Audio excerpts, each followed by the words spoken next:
नमस्कार, knocking-news.com में आपका स्वागत है। मैं हूं गिरिजेश वशिष्ठ। आज मैं आपको बताऊंगा कि कैसे कांग्रेस पार्टी के लोग सेल्फ गोल करते हैं, किस तरह से वो अपने आप को खुद ही नुकसान पहुंचाते हैं, किस तरह से आत्मघाती राजनीतिक फैसले करते हैं।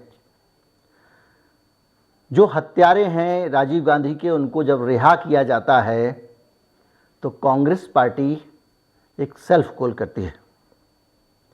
कांग्रेस पार्टी ने किस तरह से सेल्फ गोल किया और 2024 के लिए चिंतित भारतीय जनता पार्टी को किस प्रकार से मदद की, उसका सहयोग किया, ये आज हम इस वीडियो में समझेंगे।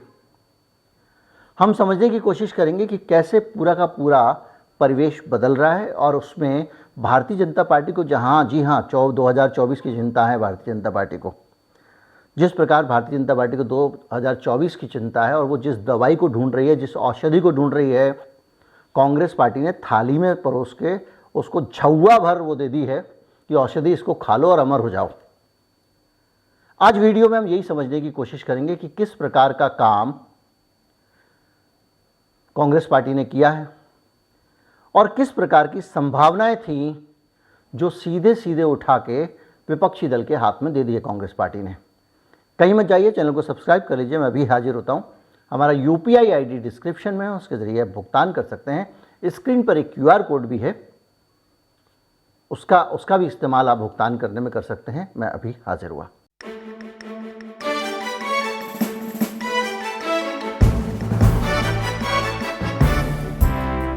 कितना भी शक्तिशाली व्यक्ति क्यों ना हो, उसका अंदाज कुछ भी ना क्यों ना हो, उसने अपना परसेप्शन बाहुबली का क्यों ना बना रखा हो, अंदर ही अंदर सबका दिल धक धक करता है, धड़कता है। भारतीय जनता पार्टी की धुकधुकी 2014 को लेकर अभी से शुरू हो गई है और ये धुकधुकी छोटी मोटी नहीं है, बड़ी वाली धुकधुकी है और पार्टी भी किसी भी तरह से किसी भी स्तर पे जाके 2024 के अपनी संभावनाओं को दुरुस्त करना चाहती है। हमारी, आपकी नज़र में, सबकी नज़र में होगा कि भारतीय जनता पार्टी इस वक्त बहुत ताकतवर पार्टी है और 2024 तक उसको कम से कम चुनाव में कोई नहीं हरा सकता। ये एक परसेप्शन है, लेकिन 2024 के इलेक्शन को लेकर भारतीय जनता पार्टी खुद वो अपने बारे में नहीं सोचती है जो हम उसके बारे में सोच रहे हैं और यही एक बड़ी बात है। आज हम समझने की कोशिश करेंगे कि भारतीय जनता पार्टी की चुनौती क्या है, आने वाला चुनाव उसके लिए क्यों चिंताओं वाला है और खतरे की घंटी हो सकता है। हम जानने की कोशिश करेंगे कि भारतीय जनता पार्टी की चिंताओं की वजह क्या है, वो कौन से समीकरण, इक्वेशन है जो इस पार्टी को कमज़ोर बना रहे हैं 2024 के चुनाव में। सबसे पहले जब आप ये बात करते हैं कि भारतीय जनता पार्टी 2024 को लेकर चिंतित क्यों है, तो पहले आपको ये बात करनी पड़ेगी कि वो चिंतित है, ये आपको क्यों लग रहा है। ये बड़ा सवाल है। जब तक ये सवाल आपके मन में नहीं आएगा तब तक आप समझिए कि कथा सुन रहे हैं। किसी भी व्यक्ति को क्रिटिकल थिंकिंग करनी चाहिए। मैं हमेशा कहता हूँ, जो कुछ आपके पास आ रहा है, जो कुछ आपसे कहा जा रहा है, उसके तथ्यों को जानें, उसके आंकड़ों को जानें, परखें, क्रॉस चेक करें, क्योंकि आज का दौर झूठी सूचनाओं का दौर है, इसलिए क्रॉस चेक करना बहुत ज़रूरी है। और मैं अपने वीडियो में हमेशा अपनी जिम्मेदारी समझता हूँ कि जो कुछ कह रहा हूँ उसके आधार आपको दूँ। ये मेरा विश्लेषण ये कहता है कि अभी जो हालात हैं, अभी पिछले दिनों मोदी जी गए थे, जैसे ही दक्षिण भारत से भारत जोड़ो यात्रा ख़त्म करके राहुल गांधी महाराष्ट्र में प्रवेश करते हैं, मोदी जी का पूरा 5 दिन का दौरा दक्षिण का लगता है। बहुत सारी चीज़ें वो वहाँ से शुरू करते हैं, बहुत सारे उद्घाटन करते हैं और वो वहाँ से ये बताने की कोशिश करते हैं कि वो, उन्हें साउथ की भी चिंता है। वंदे भारत को झंडी दिखाते हैं वहाँ से कि बेंगलोर में, और भारत गौरव काशी की एक ट्रेन है, उसको भी वहाँ से झंडी दिखाई जाती है और ये कहा जाता है कि ये उत्तर और भारत का जो खासतौर पे हिंदू तीर्थ स्थल है उनको जोड़ेगी। बहुत सारी चीज़ें होती हैं और कैपेगौड़ा एयरपोर्ट जो है वो वहाँ पे वो उसका उद्घाटन करते हैं। उसको बहुत अच्छा एक एयरपोर्ट बनाया गया है दरअसल, और उस एयरपोर्ट में हैंगिंग गार्डन्स हैं और बड़ा ग्रीन है, बड़ा अच्छा एयरपोर्ट है। बेंगलुरु आईटी हब भी है, इसलिए बेंगलुरु में बहुत सारा कारोबार भी है और विदेशों से बहुत सारा काम आता है। इसलिए वहाँ इस एयरपोर्ट की बहुत ज़्यादा अहमियत है। इसके अलावा इसका जो एयरपोर्ट है इसका प्री सर्टिफिकेशन भी हो चुका है ग्रीन बिल्डिंग कॉरपोरेशन की तरफ से, मतलब कुल मिला के एक बेहतरीन बिल्डिंग है। लेकिन मोदी जी जब साउथ में जाते हैं, बिल्डिंग का उद्घाटन करते हैं, दक्षिण के साथ दोस्ती की बातें करते हैं, अलग तरह के संदेश देते हैं, तो इसके पीछे सिर्फ उनका मकसद एक प्रधानमंत्री का उद्घाटन करना नहीं है, बल्कि भारतीय जनता पार्टी लगातार अपनी संभावनाएं दक्षिण भारत में तलाशने में लगी हुई है। 2024 में अगर भारतीय जनता पार्टी की वापसी होती है तो उसमें काफ़ी हद तक भूमिका दक्षिण भारत की रहने वाली है। दक्षिण भारत से अगर वोट मिलते हैं, क्योंकि कर्नाटक के अलावा और कहीं कुछ है नहीं उनका। अगर आप कर्नाटक की बात करें तो कर्नाटक एक अकेला ऐसा राज्य है जहां 25 सीटें हैं उनके पास 28 में से, और उसको ये माना जाता है कि वो प्रवेश द्वार है बीजेपी का दक्षिण भारत के लिए, और हिंदुत्व की प्रयोगशाला भी है दक्षिण भारत में।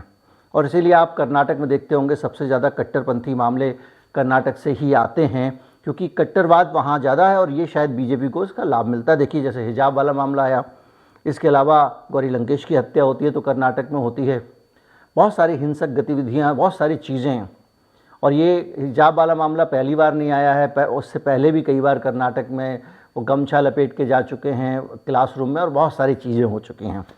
कभी वहाँ पे लव जिहाद उठा देते हैं। बहरहाल, और कर्नाटक 28 में से 25 सीटें रखता है। साउथ में एकमात्र कर्नाटक है जिसमें बीजेपी की संभावनाएं हैं, और उसको वो मैक्सिमम एक्सप्लोर कर चुके हैं। अब 3 सीटें ही जोड़ सकते हैं अगर 28 में से 28 ले आएँ, लेकिन जो वहाँ बदलाव हुए हैं हालात के, वो 3 भी उनके कम होने वाले हैं। केरल में उनके पास 0 सीट है, तमिलनाडु में 1 सीट है 37 सीटों में से, लेकिन बड़ी बात यह कि उनको 1 भी मिल गई। तो क्या है, अब उनको ये लगता है कि हम थोड़ी थोड़ी सीटें भी अगर ले आते हैं तो हमको काफ़ी मदद मिल जाएगी। नॉर्थ ईस्ट और दक्षिण, नॉर्थ ईस्ट में बीजेपी प्रवेश कर चुकी है। अब दिक्कत यह है कि आप कहेंगे कि भाई दक्षिण भारत की सीटों की जितनी ज़रूरत क्यों है, तो मैं आपको कुछ आंकड़े देना चाहता हूँ। ये आंकड़े हरियाणा में 10 में से 10 सीटें बीजेपी के पास में है लोकसभा की, और यूपी में 80 में से 62 सीटें हैं जो कम हो रही हैं। पिछले चुनाव में 71 थीं, अब 62 हैं और कम हो रही हैं। यानी उत्तर प्रदेश में अब समाजवादी पार्टी जिस तरह से बढ़ रही है और दूसरी चीज़ें हो रही हैं, और विधानसभा चुनाव में भी उसने एक बेहतर परफॉर्मेंस दिया है, तो सीटें कम होने का डर है। और अगर जो यूपी के कोर मुद्दे थे, राम जन्मभूमि मंदिर था, वो बन चुका है, काशी का काम हो चुका है, तो ये जो एक उन्माद होता है, एक जुनून होता है पॉलिटिक्स में, उसके लिए संभावना उत्तर प्रदेश में कम बच गई हैं। अब वो शिवलिंग ज्ञानवापी वाला मसला हो तो पता नहीं उसका क्या होने वाला है। राजस्थान में 25 में से 24 सीटें हैं बीजेपी के पास, और वहाँ अशोक गहलोत सरकार चला रहे हैं। जिसके पास सरकार होती है उसके पास प्रशासन होता है, उसके पास बहुत सारी चीज़ें होती हैं। और पिछले लोकसभा चुनाव के बाद बीजेपी हारी है, तब जाके अशोक गहलोत वहाँ मुख्यमंत्री बने। इसका मतलब पिछले चुनाव में जो एक बुलंद स्थिति थी बीजेपी की, वो विधानसभा चुनाव में ख़त्म हो चुकी है, और हालत ये है कि उनको अपनी सीटें अब कम होंगी ही होंगी। राजस्थान में, राजस्थान बड़ा राज्य है, 25 में से 24 सीटें हैं, कुछ सीटें वहाँ से भी कम होंगी। इसके बाद आप अगर आ जाए असम में, तो 14 में से 9 सीटें, मतलब नॉर्थ ईस्ट में भी 14 में से 9 सीटें हैं। झारखंड में 14 में से 12 सीटें हैं। अब अगर आप इस तरह से देखेंगे, मध्य प्रदेश में 29 में से 28 सीटें, जबकि मध्य प्रदेश में वो चुनाव हार चुके हैं और थोड़ा बहुत तोड़ फोड़ करके उन्होंने सरकार बना ली है, और ज्योतिरादित्य सिंधिया को वो अपने साथ लेके आ गए। और इसका मतलब ये है कि सिंधिया का जहाँ पे प्रभाव है उस जगह पे सिंधिया प्लस बीजेपी मिला के एक मजबूत स्थिति बीजेपी की बन सकती है। लेकिन इन पूरे इलाकों में जहाँ सिंधिया है वहाँ बीजेपी पहले से ही बहुत मजबूत है, और हालत यह है कि सिंधिया के होते हुए भी कांग्रेस को वहाँ सीटें बचाना हो गया था मुश्किल। यानी उन इलाकों में बीजेपी को कुछ गेन नहीं होने वाला है जहाँ से सिंधिया आए हैं। हाँ, सीटें खोने से शायद वो बचा सकें। लेकिन मध्य प्रदेश के बाकी इलाकों का क्या होगा, क्योंकि मध्य प्रदेश में बीजेपी की स्थिति लगातार कमज़ोर हुई है। अब तो उसके अपने नेता स्वामी लोधी, उमा भारती, वो सब रोज़मर्रा में खुल के बयान दे रहे हैं। ज्योतिरादित्य सिंधिया और शिवराज सिंह के बीच का क्लैश किसी से छिपा नहीं है। और भी मालवा से भी बहुत सारे पॉलिटिशियंस आते हैं, बहुत सारी चीज़ें हैं उसमें चल रही। तो बीजेपी को मध्य प्रदेश में भी अगर 28 सीटें 29 से मिलती हैं तो उनकी कमी होनी तय है। इसके अलावा दिल्ली में 7 सीटें हैं। आम आदमी पार्टी और कांग्रेस अगर थोड़ा सा भी नुकसान पहुंचाते हैं, 1-2 कम हो जाएंगे। गुजरात में सभी 26 सीटें हैं। क्या गुजरात में अब भी 2019 वाला चमत्कार होगा, 2019 वाला जलवा होगा, जबकि पुलवामा हुआ था और बहुत सारी चीज़ें हुई थी, अभिनंदन वर्तमान, हमारा अभिमान, ये पूरे डेवलपमेंट खतरनाक टाइप के हुए थे उसके बाद में, और ये सबूत मांग रहे हैं, बहुत सारी चीज़ें हैं। ये सब चीज़ें आप देखें। छत्तीसगढ़ में बीजेपी की सरकार, वो कांग्रेस की सरकार है, मजबूत सरकार है। छत्तीसगढ़ में 11 में से 9 सीटें हैं। अगर ये पूरी जगहों पे बीजेपी सारी सीटें ले चुकी है, 303 सीटें हैं उसके पास, तो जाहिर बात है कि उसके पास में इस चुनाव में, 2024 के चुनाव में स्थिति 19 वाली नहीं रहने वाली है, यानी स्थितियां बदतर होने वाली हैं। अब इन बदतर स्थितियों में 2024 के चुनाव में जब आप जाते हैं तो आपकी कोशिश होती है कि नई कई जगहों पे जाके कुछ संभावना तलाशें, पार्टी को मजबूत करें, ताकि आने वाले चुनाव में वो अपनी ज़मीन बना सकें।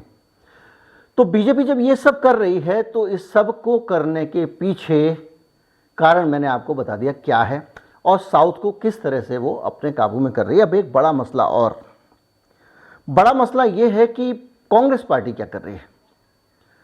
राहुल गांधी जाते हैं दक्षिण भारत में, अच्छा खासा आधार बनाते हैं, वहाँ से हालात बदल के आते हैं। सोनिया गांधी की मसीहा वाली इमेज बनाई जाती है कि उन्होंने राजीव गांधी के हत्यारों को माफ़ कर दिया, बहुत सारी चीज़ें। जिन जगहों पे ईसाइयत का प्रभाव है, वो केरल हो या कोई भी हो, या जो उदार सोच के राज्य हैं, उन राज्यों में क्षमा से कांग्रेस को काफ़ी सम्मान मिला था। इसके अलावा तमिलनाडु जैसे राज्यों में जो तमिल हैं ख़ास तौर पे, वो अच्छी तरह से जानते हैं कि किस तरह से वहाँ पे जो आपके सिंघलीवादी थे श्रीलंका में, उन्होंने तमिलों को परेशान किया। वहाँ की सरकार ने, बौद्ध सरकार ने तमिलों के ऊपर अत्याचार किए, उनको 2ym दर्जे के नागरिक का दर्जा दिया गया, उनको संविधान में, कानून में, नियमों में उनके साथ 2ym दर्जे का व्यवहार होता था। नौकरियों में जो बहुसंख्यक लोग हैं उनका रिजर्वेशन था, बहुत सारी चीज़ें थी, उत्पीड़न था, और एक लंबा क्रैकडाउन हुआ था, आपको याद होगा। तो बहुत पीड़ित महसूस करते हैं वहाँ के जो तमिल हैं, वो जुड़े हुए हैं श्रीलंका से, और ये माफ़ी उनके घाव पे एक मरहम थी। सोनिया गांधी की इस माफ़ी को कांग्रेस पार्टी ने ठुकरा दिया है। कांग्रेस पार्टी ने कहा है कि हम माफ़ी चाहते हैं, पूरे विनम्रतापूर्वक हम सोनिया गांधी से डिफ़र करते हैं, अलग राय रखते हैं, और राजीव गांधी की हत्या करना इस देश का बहुत बड़ा नुकसान था, और उनके हत्यारों को जो रिहा किया गया है वो स्वीकार्य नहीं है। ये पैर पे कुल्हाड़ी मारना नहीं है, कुल्हाड़ी पे कूद जाना है। आप ये जो बातें कर रहे हैं, इन बातों का आपको किसी प्रकार का कोई भी गेन पॉलिटिकली भारत के किसी भी हिस्से में होने वाला नहीं है। अगर गेन होने वाला था तो सोनिया की उदारता का होने वाला था, प्रियंका गांधी का होने वाला था, वो हत्यारों से मिलके आई हैं। बहरहाल जो एक बेहतर, बढ़िया, उदार छवि सोनिया गांधी ने अपनी दक्षिण भारत में बनाई थी, उस छवि को कांग्रेस पार्टी ने धो दिया है। ये होता है जो राजनीतिक फैसले होते हैं उनमें कमज़ोरी दिखाना। राजीव गांधी के हत्यारों को सुप्रीम कोर्ट अगर रिहा कर रहा है, उसमें जो भी सरकार की भूमिका है उसको लेकर आप इस तरह का विरोध अगर सार्वजनिक रूप से अपनाएंगे तो उससे आपको गेन क्या होगा। साउथ में आप खोएंगे, नॉर्थ में कोई आदमी आज कम से कम राजीव गांधी के हत्यारों को सजाओ ऐसा करके बहुत आंदोलन उद्वेलित नहीं है। उम्मीद करता हूँ आप समझ पाएंगे कि कांग्रेस पार्टी ने क्या गलती की है। उम्मीद करता हूँ आप समझ पाए होंगे कि भारतीय जनता पार्टी की भविष्य की चिंताएं क्या हैं। उम्मीद करता हूँ वीडियो आपको अच्छा लगा होगा, ज़्यादा से ज़्यादा लोगों तक पहुँचाएं, चैनल को सब्सक्राइब कर लें। नमस्कार, जय हिंद।